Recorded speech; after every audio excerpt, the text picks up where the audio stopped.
Hello everyone and welcome to our next webinar in the TRSP Webinar Series, and I'm absolutely delighted today to be welcoming Professor Sarah Bendall from Orygen, who's going to talk to us about trauma and psychosis, which was the theme, the topic that most of you voted for as being the theme that you most wanted to hear more about. So we're really delighted to have Sarah coming to talk to us. I'll just do a little bit of housekeeping at the start before I formally introduce Sarah. So I'm Julia Lappin. I'm the Clinical Director for the Tertiary Referral Service for Psychosis. I'm a clinician and researcher working as an associate professor at the UNSW School of Psychiatry, and I've got over 20 years experience clinically and in research aimed at improving outcomes for people living with psychosis. Let's start with an acknowledgement of country and of lived experience. So I acknowledge the strength and resilience of Aboriginal and Torres Strait Islander people who are the traditional custodians of the diverse countries from which we're joining this meeting. I'm privileged to be calling from the land of the Gadigal people of the Eora Nation, and I pay my respects to elders past, present and emerging, and extend that respect to all Aboriginal and Torres Strait Islander people present today. I also acknowledge people with lived experience of mental ill health and recovery, and the experience of people who have been carers, families, or supporters. So welcome to the Mindgardens New South Wales Tertiary Referral Service for Psychosis Seminar Series. As you know, the TRSP Webinar Series runs monthly and started last year, and we continue to offer a range of topics through to the end of this year. The webinar series is supported by Mindgardens Neuroscience Network and hopes to bring together clinicians, researchers, and others aiming to design research and quality improvement projects that match consumers' priorities and make a real difference in people's lives. The Tertiary Referral Service for Psychosis is a clinical service, and we aim to improve the lives of people living with complex psychosis. And we also want to highlight that we welcome referrals from across New South Wales of anyone living with psychosis and cared for in New South Wales public mental health services. We also run education and training programs aimed at capacity building, and this webinar series is an example of that capacity building. So I'm now going to introduce Sarah. You will be able to ask questions at the end in a 10-minute Q&A, and you can put your questions into the chat and we'll address those questions at the end. This event is recorded, and we'll distribute a link to the event video within 2 weeks to those who provide an email address. You can opt out of our communications at any time with a return email with unsubscribe in the subject line. So, to introduce our speaker, Professor Sarah Bendall is a clinical psychologist and head of trauma research at Orygen within the University of Melbourne. She researches trauma-informed care in youth mental health, trauma in early psychosis, and the development of new psychological therapies for recovery in youth mental health. Sarah leads Orygen's trauma-informed care training programs and trauma policy work within the Orygen Institute. She advises government on trauma and youth mental health policy and is an executive committee member of the Victorian Statewide Trauma Service. She's the author of over 100 research papers and 3 psychological treatment manuals. She's practiced as a clinical psychologist for over 20 years in a variety of settings, including adult and adolescent outpatient mental health. She practices at Headspace, Australia's mental health primary care service for young people, and provides clinical supervision in trauma, youth mental health, and early psychosis for mental health professionals. So it's a great honour, and I'm very happy to hand over to you, Sarah. Thank you so much, Julia. It's just such a pleasure to be talking about this subject to all of you. It's something that I'm very, very passionate about. Before I start, I want to acknowledge that I'm coming to you from the lands of the Wurundjeri and the Bunurong people of the Kulin Nation here in Naarm, Melbourne, and I'd like to pay my respects to their elders, past, present, and emerging as well. So what we're going to do in this it's going to be a bit of a whistle-stop tour, I think, but what I want to do today is to just very briefly talk to you about what trauma is, and the prevalence of trauma in psychosis. I think these will be things that you already know a little bit about, but then go into much more detail about some of the new research on the mechanisms that might be conferring risk for psychosis for those with trauma, and then really focusing on practice.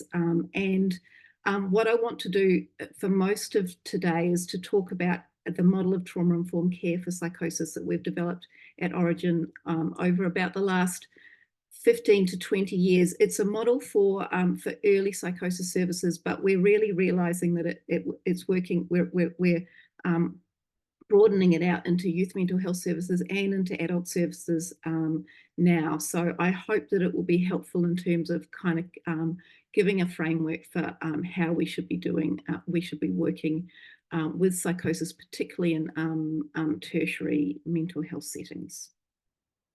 So briefly, you will know that this won't be new to you. These are some quite traditional ways of categorizing types of trauma.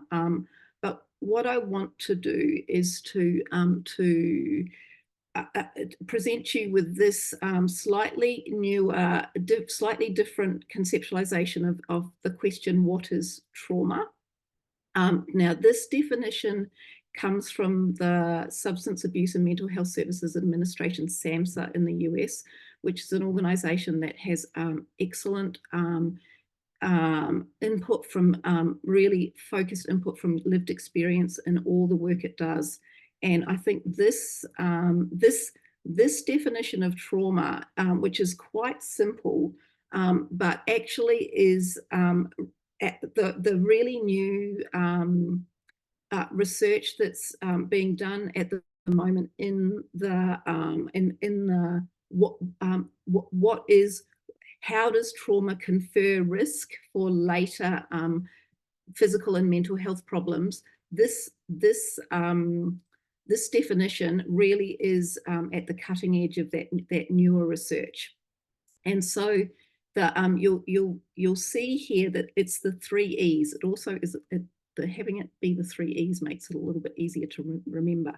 So the 3 E's, that individual trauma results from an event or series of circumstances. So it's the event is the first E, that is experienced by an individual as physically or emotionally harmful, and it has lasting adverse effects, the third E, on the individual's functioning and mental, physical, social, and emotional and spiritual well-being. So it's not just the event, which is often what we think of when we think of trauma, the actual exposure. It's actually what happens in the person, in the whole of the person during the traumatic event or events or experiences, and then what happens after that. So there are 3 components of this definition. And I'm just going to give you a very quick example that comes from our early psychosis service in Melbourne. This is a case that I consulted in, and this was Nick. Nick was a young person who was attending our early psychosis services, and Michael and Nick's parents angrily argued with each other a lot when Michael and Nick were growing up. So that's the event. The experience, Michael found it annoying and it sometimes made him sad. But Nick was on the autism spectrum and found that arguing overwhelming and frightening, and hid away and tried to stay away from those experiences. And the effect of that was that Michael talked to a loved one about what was going on, and it had really only had minor effects on him. Whereas Nick coped by pushing their feelings away and shutting down. And it seemed that experience had much more ongoing effects for Nick. So, so this won't surprise you either, this slide, that trauma, the effects of trauma are much more than just PTSD. And we know that trauma, childhood trauma, can confer risk for all of the things you see here on this slide.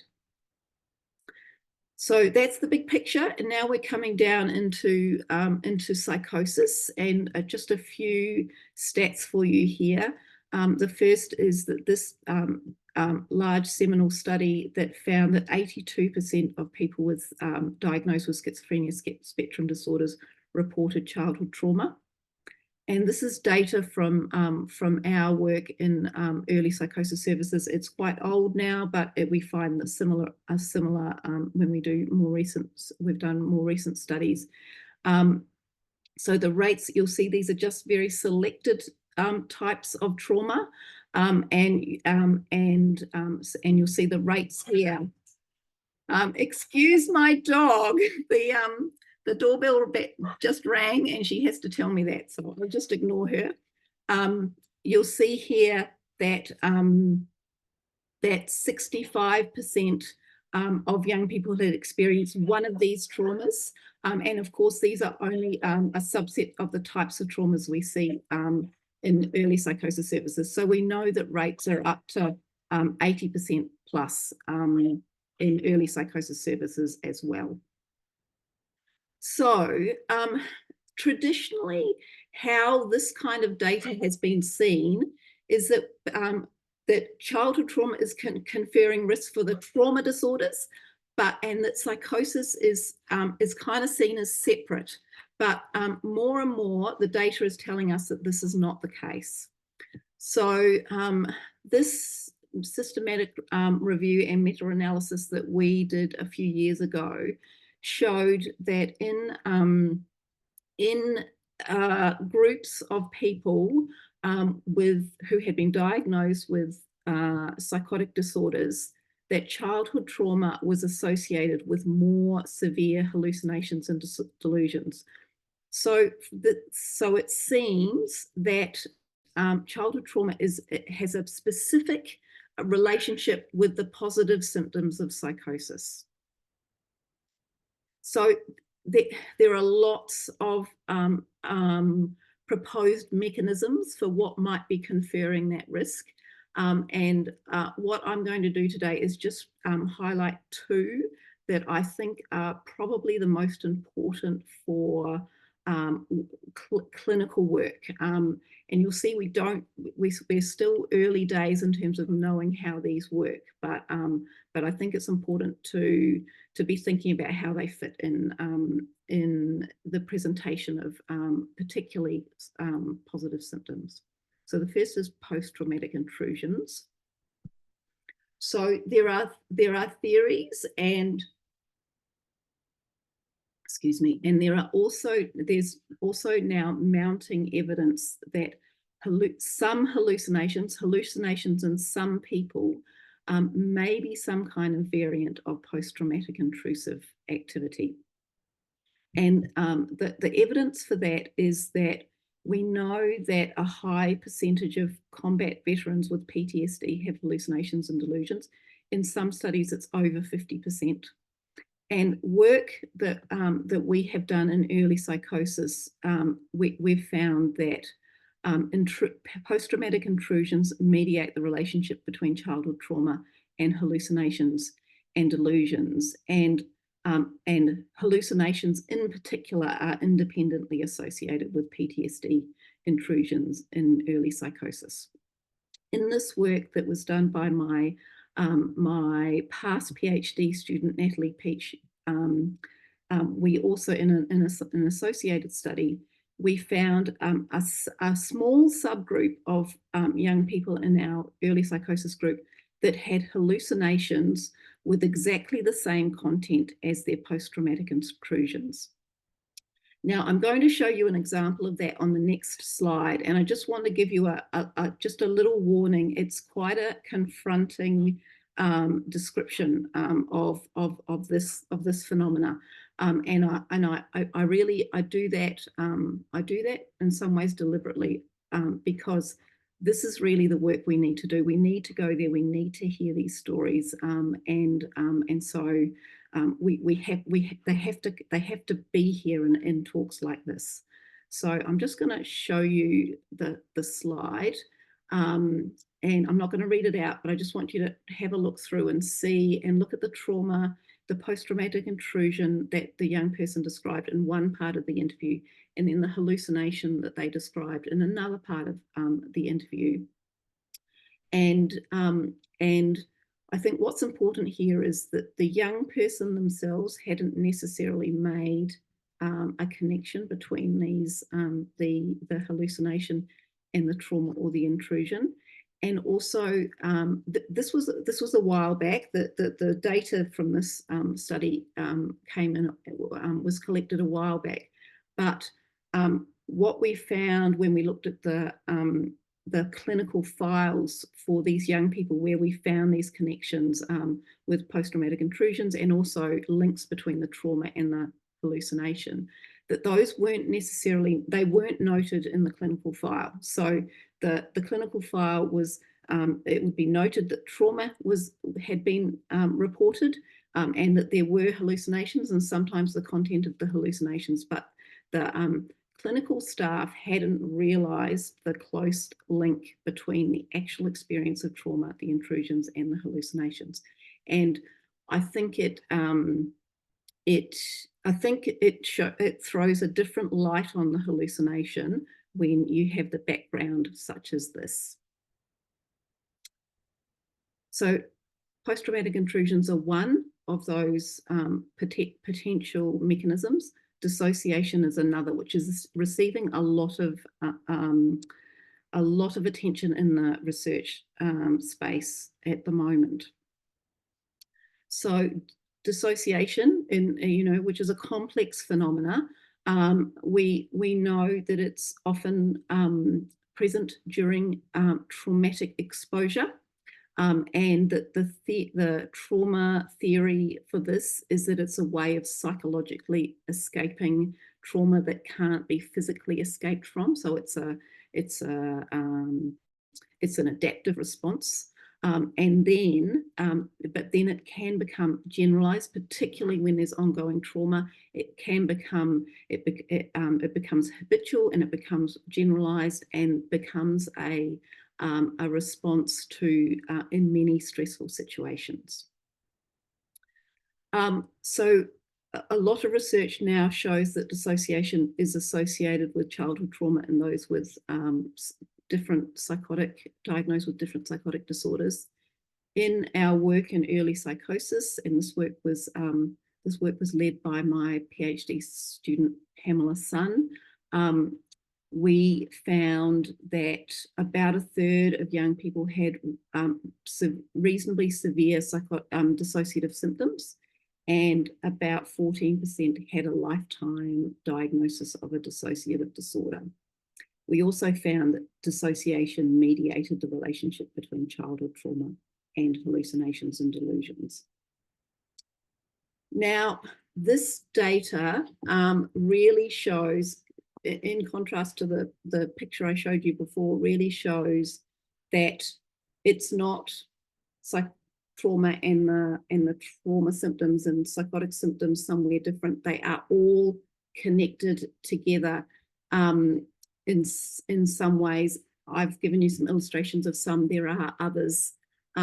We don't know how they connect together very well at all yet. And that's work that's continuing to be done. But we do know that they are connected and connected to trauma. So that's the theoretical background, and I'm hoping that I'm doing okay for time. I think so. So now I want to jump into treatment. Now, I'm going to spend most of the next part of the talk talking about our trauma-informed approaches, because I think that is really where practitioners can change their practice really from tomorrow if they want to. all our work, and when we're talking to both service users and service providers, is that the trauma-informed approaches are actually the ones that are really they think are really important to be doing. But before that, I want to just give you a little bit, just a sort of an update of where we're up around trauma-focused therapies as regards psychosis, because it's also something that the landscape's changed quite dramatically recently. So this study has been really important in excuse me, in changing the zeitgeist around whether it's safe to be supporting those with diagnoses of psychotic disorders to engage in trauma-focused treatments for PTSD. So before this trial, it was considered potentially dangerous to deliver these treatments for people diagnosed with psychosis because it might exacerbate symptoms, and we didn't have the data to show it was safe. Now, this study has changed all that, because it's a very well conducted trial. It used standard interventions for prolonged exposure and eye movement desensitization reprocessing, and it was found to be safe and effective for PTSD. So it was effective for PTSD symptoms at the end of treatment and at follow-up. So very important study. This study was, again, in people diagnosed with schizophrenia. It was an adaptation. So this, I've got a hand raised. Julia, do you want us to do something with that? It's Renee. I think we'll just ask people to save their questions to the end, Sarah, if that's okay, and we can put the questions into the Q&A. Yep, great. Thanks, yes. Renee. I look forward to your question at the end. Where was I? So this study didn't use a trauma-focused treatment for PTSD. So this was not asking people to recount, to expose themselves to the trauma memory. And this study didn't find a difference between the treatment and the control group. And then finally, this very recent study that was, again, randomized control trial, delivering EMDR in early psychosis settings, compared with treatment as usual, which often involved psychological treatments. Again, a well-conducted study. It used an adapted EMDR, so it was a 16-session protocol, slightly longer than usual, but still the full EMDR. And it was found to be effective for PTSD and psychotic symptoms at the end of treatment, and also, but then effective only for PTSD symptoms at 12 months follow-up. But again, appeared to be safe. We will come back to exacerbation of psychotic symptoms in later, but appeared to be safe. And so what this really, the take home from all of this is that we now have the evidence to say that it is safe to offer and to discuss someone with a diagnosis of psychosis undertaking a trauma-focused treatment for PTSD if that's something that they think that are going to be helpful for them. So we have that data now. So I think that's very important in terms of the specific PTSD treatment space. We still don't know quite how what PTSD treatments do for psychotic symptoms. You can see here we have a bit of an effect for this paper, this study, but more research needs to be done in that space. So now trauma-informed care approaches. So just going to very briefly just give you the definition of trauma-informed care. This is the most widely used definition of trauma-informed care. And again, it comes from SAMHSA in the US. And this is the 4 R's of trauma-informed care. So a system that is trauma-informed realizes the widespread impact of trauma and understands potential paths for recovery. Recognizes the signs and symptoms of trauma in clients, families, staff, and others involved in the system. Responds by fully integrating knowledge about trauma into policies, procedures, and practices. And 4th R, seeks to actively resist re-traumatization. So those are great high-level principles. What services struggle with is how to actually enact them in their services. So how do you actually take all of that and change your service delivery? And we've done quite a lot of work to try and bridge that gap in youth mental health service delivery. And this is one of the kind of conceptual models of how we need to deliver trauma-informed care in service settings. So this is specifically for youth mental health, and the literature reviews and systematic reviews that have been done that have informed this were done in youth mental health, on youth mental health literature, but I think the same principles apply across the board. We don't absolutely know that, but I think intuitively it makes sense. So you'll see here that we have sort of 4 layers of service delivery that needs to be trauma-informed in any service setting. So the highest level is that the service needs to be operating within a broad trauma-informed system. All our services need to be trauma-informed in the same way in order for us to get that continuity of care and provide a real trauma-informed experience for people coming to services.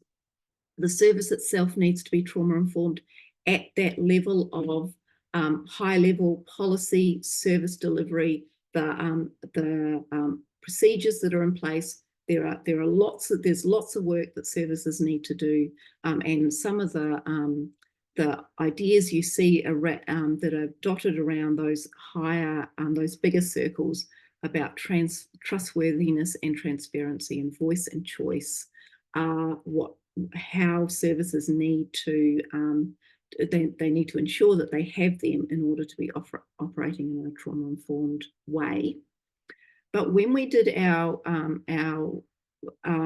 work, our literature searching in the space, we also found that in mental health services, we can't just be trauma-informed at the service level. We do need to enact specific clinical services as well as these service level inputs. And these need to be we need to be conducting assessments, and we need to be providing treatment. And what that treatment might look like can be very different across services, but we need to be there needs to be a component of our treatment that is actually addressing trauma. So what I'm going to be talking about today is just these 2 clinical circles. We train in the service delivery practices, but for the purposes of today, I thought it would be really good just to be really focusing in on those 2 clinical aspects of trauma-informed care. So in terms of early psychosis, this really started when we surveyed early psychosis clinicians on their perspectives of addressing trauma in early psychosis services. And what we found was that they felt like they had a lack of training and support for trauma interventions, and they they really felt a lack of confidence in delivering appropriate and safe interventions for trauma. They talked about the fact that they might be opening a can of worms that they wouldn't know what to do with. And they were particularly worried about exacerbating psychotic symptoms. And one of the reasons they worried about that was because in some instances they had experienced having talked about trauma with the young people they were seeing, and psychotic symptoms had been exacerbating.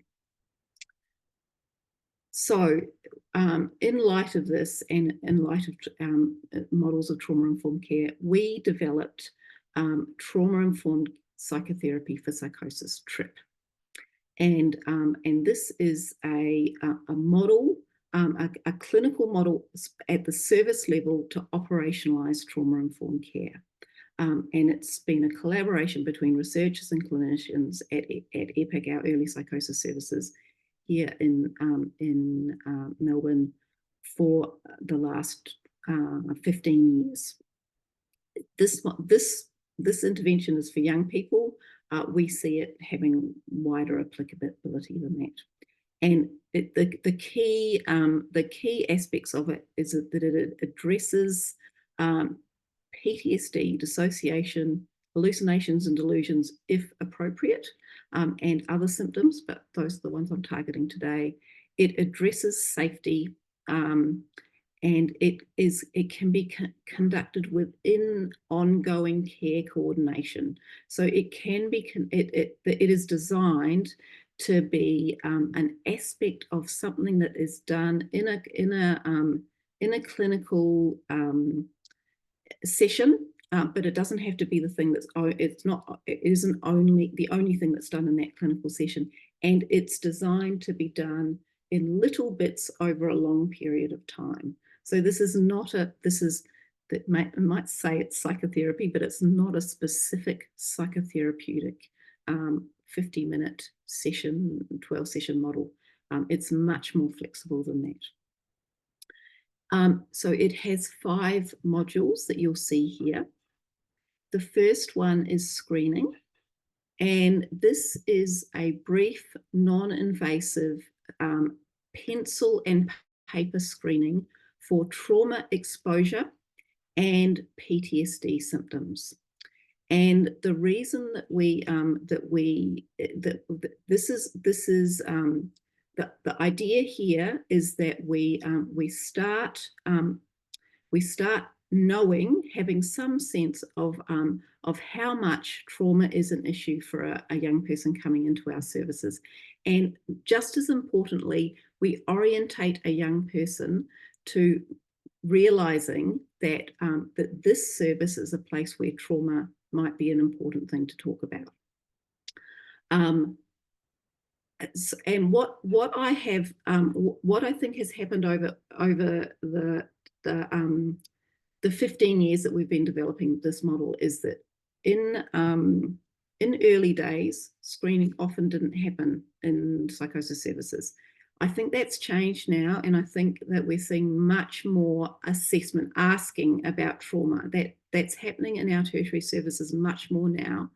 I think what isn't necessarily happening is a really careful,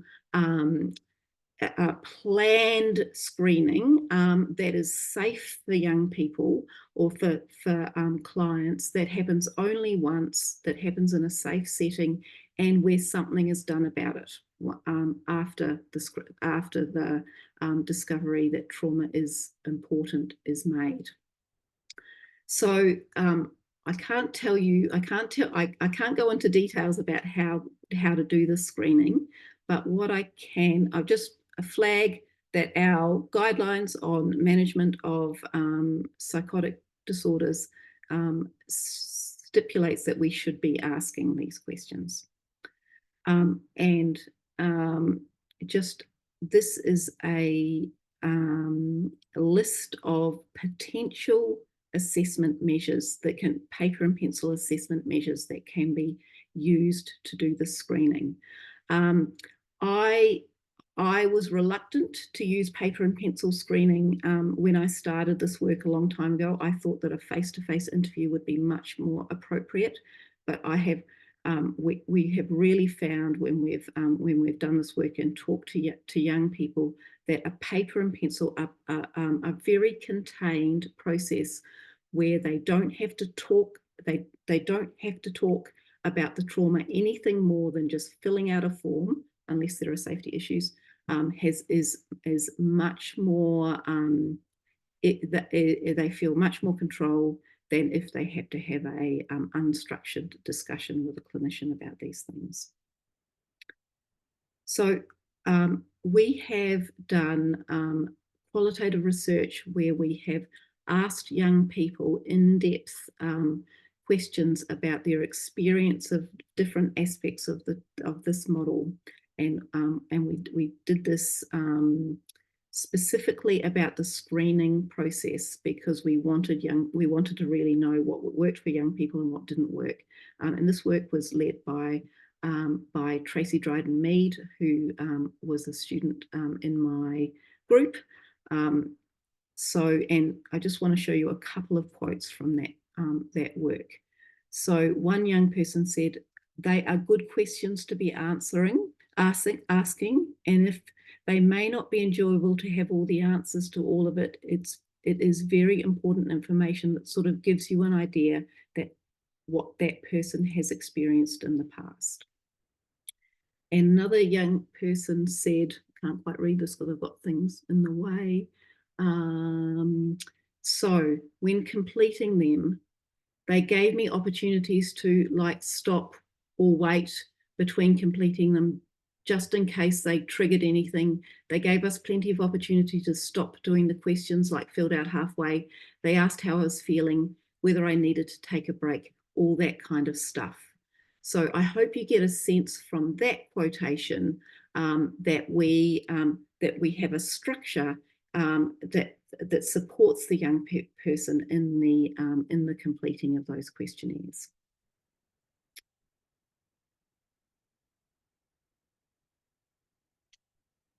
Oops. Here we go.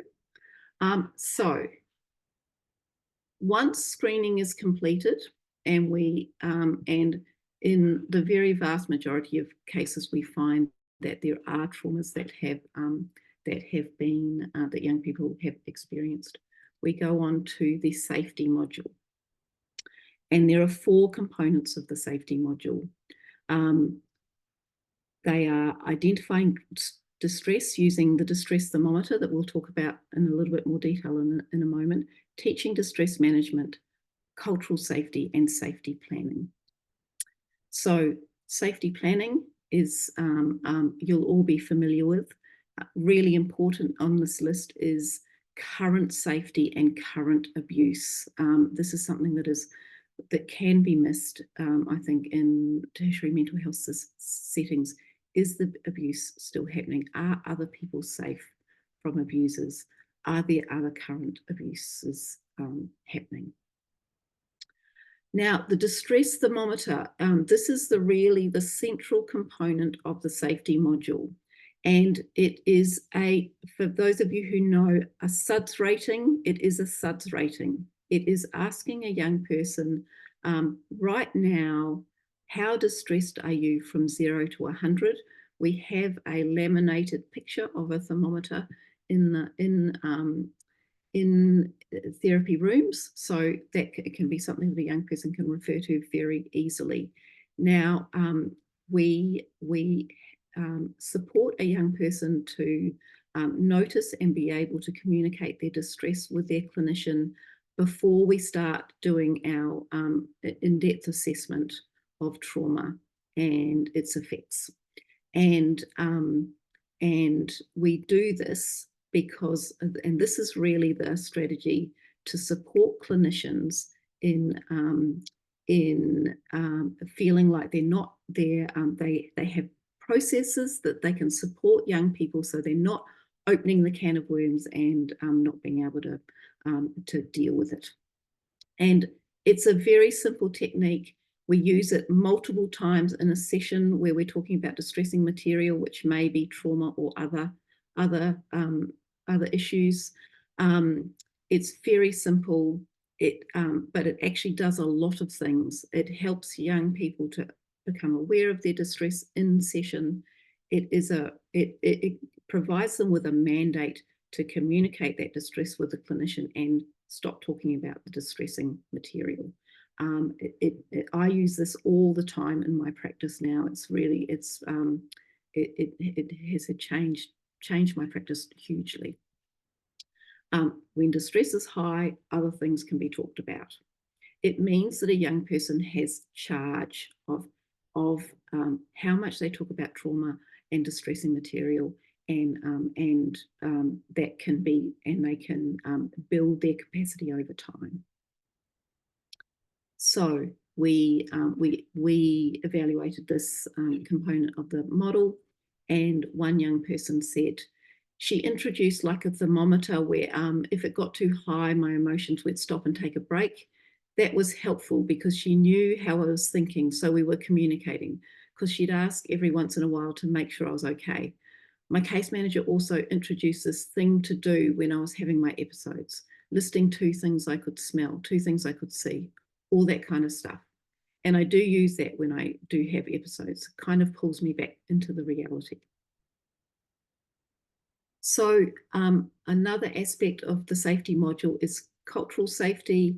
And this is about thinking about a young person within their unique cultural context and understanding that concept in terms of mental health and trauma. And the question I think that can be asked in the safety module, so this is before in-depth discussion about trauma and its effects, is, are you the best person, or is your service the best service to explore the trauma history of this young person within their unique cultural context? And if it is, that's excellent.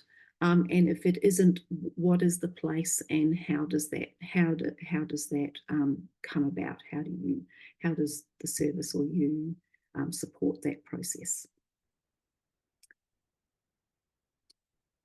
And just, many of you will know Emerging Minds, but just the resources on in this resources around working with Aboriginal and Torres Strait Islander families on the Emerging Minds website are fantastic.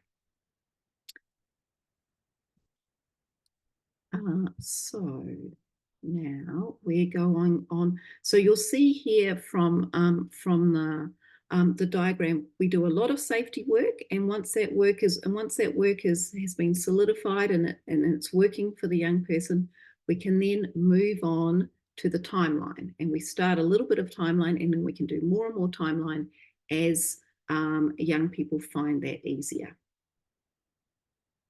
So what we do, so this is the assessment. This is the in-depth assessment component, and we have found it is most helpfully done on a timeline.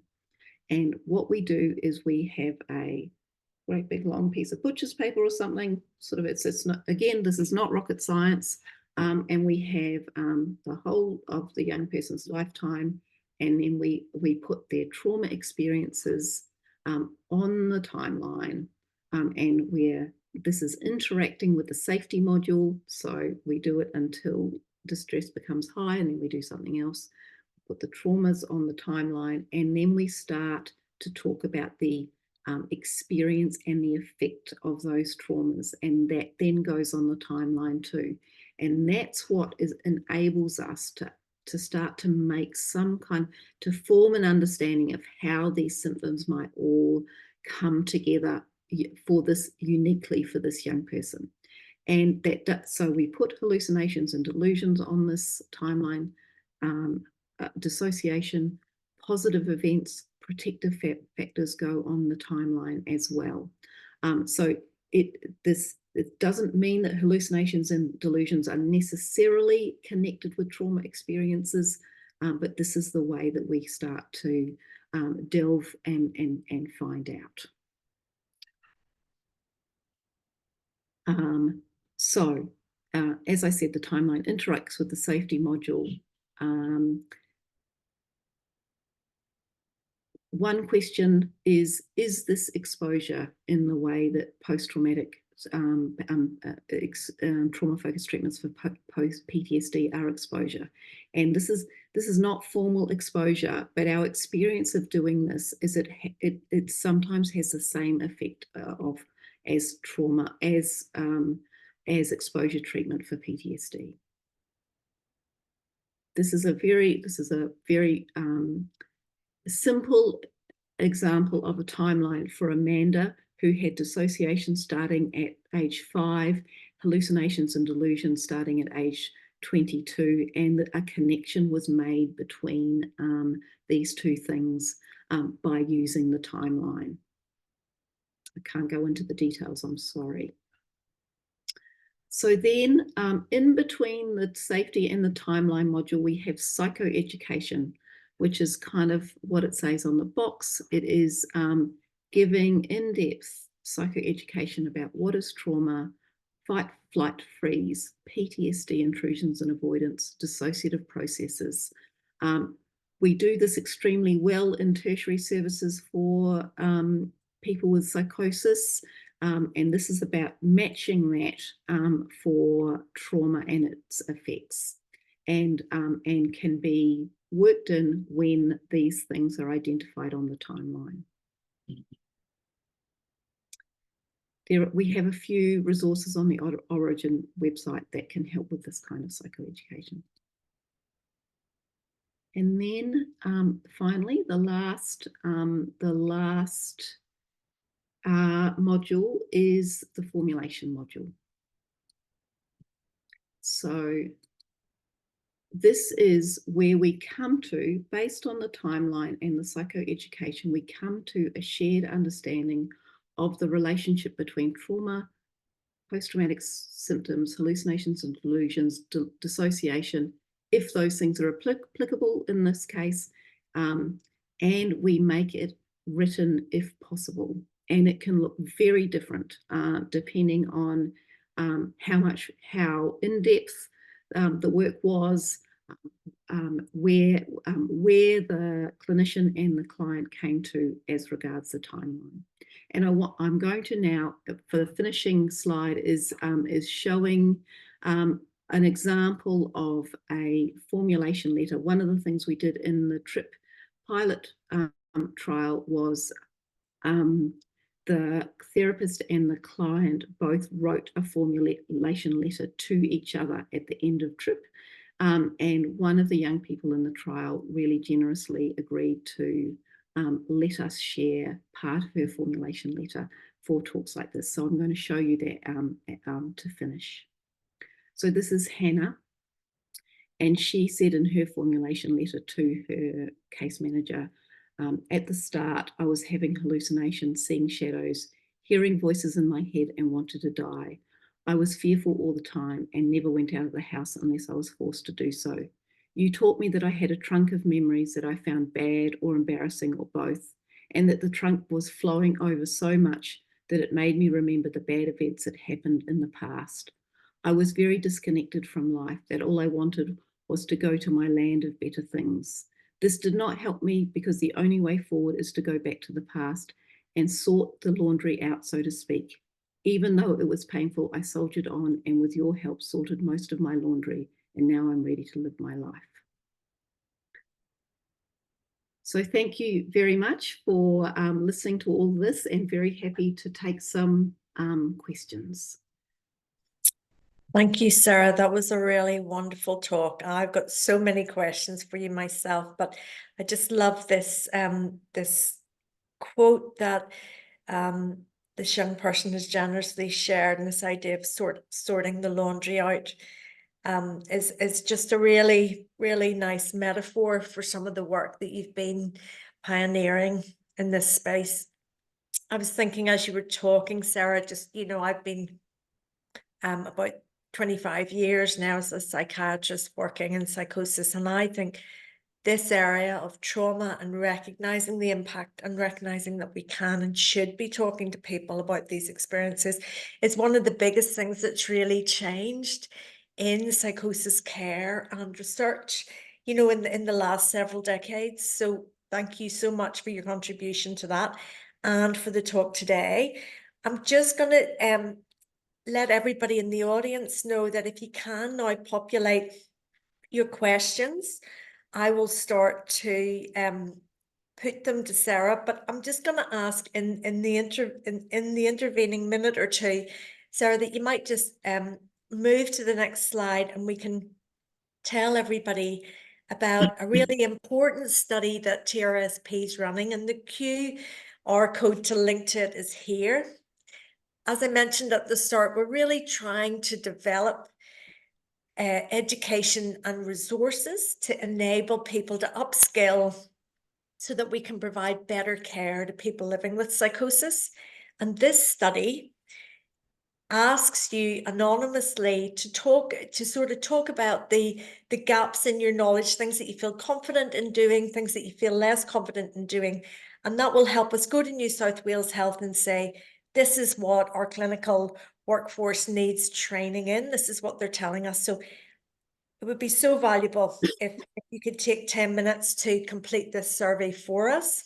And then I'll just move through to the next slide, which has information about our next webinar in the series. We're taking a break in July for school holidays, and then we're back on the 14th of August.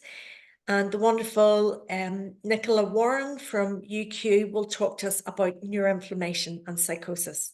And then the final slide really is just how to get in touch with us, the Tertiary Referral Service for Psychosis, and that's our email there. Thank you, Sarah, for sharing those. If you want to stop sharing, we can go to gallery and then answer some of the questions.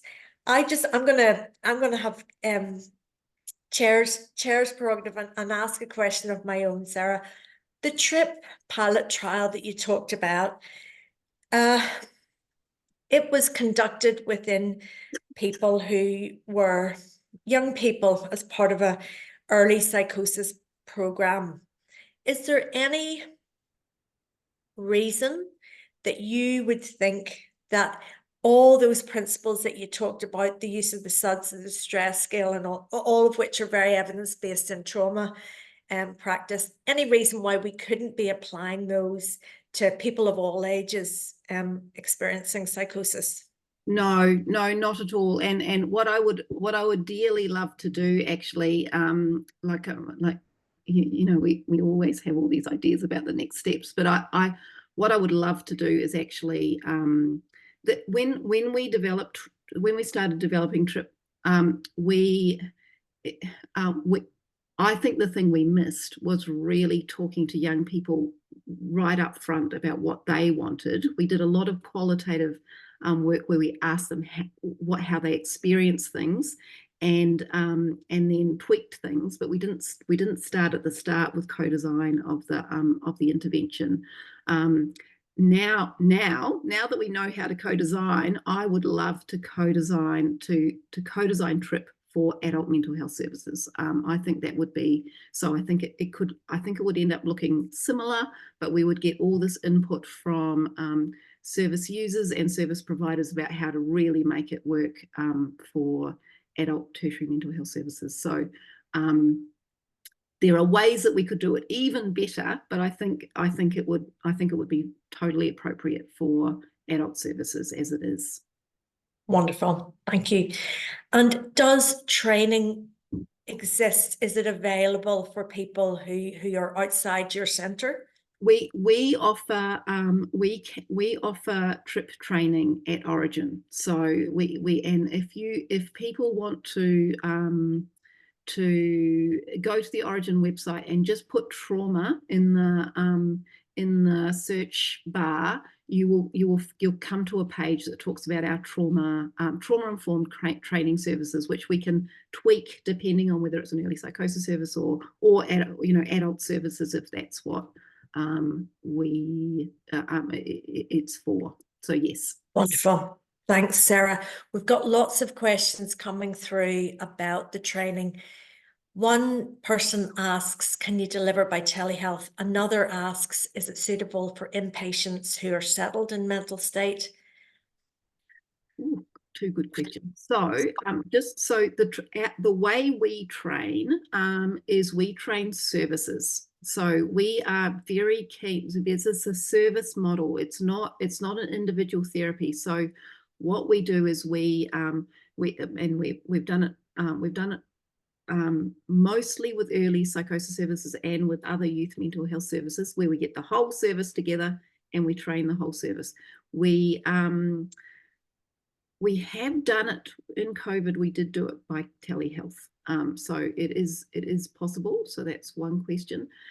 Inpatient services, very interesting question. I think I would like to think that we think of our services, that we think of inpatient and community together. So we would all be delivering TRIP together. So as a service. So that means that we wouldn't. So one of the key things I think that we're not good at the moment is that we don't have ways to share information about trauma and the formulation through the service. But you can imagine if you had a formulation letter like Hannah's that made sense to clinicians, it could then get, and Hannah gave her permission, it could be shared across services. So I think there are definitely parts of the model that, and the safety module, so important for inpatient units. So yes, I think there are lots of things that could be really applicable for inpatient. Right. And I think that sort of segues into a question that, to summarize several questions together, it's about how well does someone need to be in order to try and start doing this work? So someone's asked about impaired insight. Another person's asked about ongoing psychotic experiences. That's not a contraindication, but when's the right time to approach this questioning? Yep, it's a really good question. So in terms of, because this is nuanced. We know from and I didn't present this data, but we know from data that talking about trauma, whether it's in a trauma-focused treatment or in screening, or does exacerbate psychotic symptoms. So it just, for some people it does, but we also know that almost every person, every client for whom that happens, they don't regret. Settle.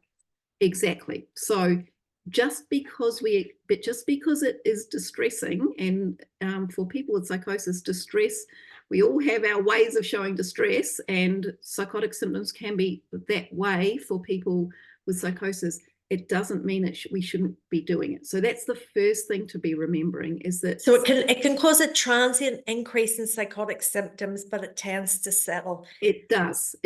So for example, we've sometimes done trauma-focused treatments for people who we think, for people with acute psychosis, for whom we think they need to have their PTSD treated to recover from psychosis, and we'll have planned inpatient stays for the night after the trauma-focused treatment. So it's set up. It's all set up. I don't know if did I answer the questions, Julia? What was the? I think you did. I think you did answer the question. And Sarah, we've got a couple of others coming through as well. Both about EMDR. The first is, does EMDR reduce positive symptoms of psychosis? We don't know the answer to that yet. That the study I showed you by Filippo Varese, which is an excellent study, found that it did in the short term, but it didn't at 12 months follow-up. So that probably what that will mean is, for some people it did, and for others it didn't. When you look, because it's group data in those kinds of studies. So, and we don't know why yet, and we don't know what it may be. Something about that data I showed you about those hallucinations that are more connected with a trauma, it may be that EMDR can treat those kinds of, that's something that we're interested in. Yes, it's like a pathway. If the psychosis is related to those and you can reduce those, then yeah. Exactly. Yeah. Sarah, I'm really sorry to say that we've come to the end of time. We still have a number of questions. I wonder if we could send them to you. We'll put them all together and maybe send them to you, and then we can distribute some responses from you to the audience. We had a fantastic audience today. About 250 people, Sarah, came to listen. So we're just so delighted. Such an important topic. And thank you for all your work in this area and for a great talk today. Oh, absolute pleasure. Thank you so much for inviting me. All right. Bye, everyone.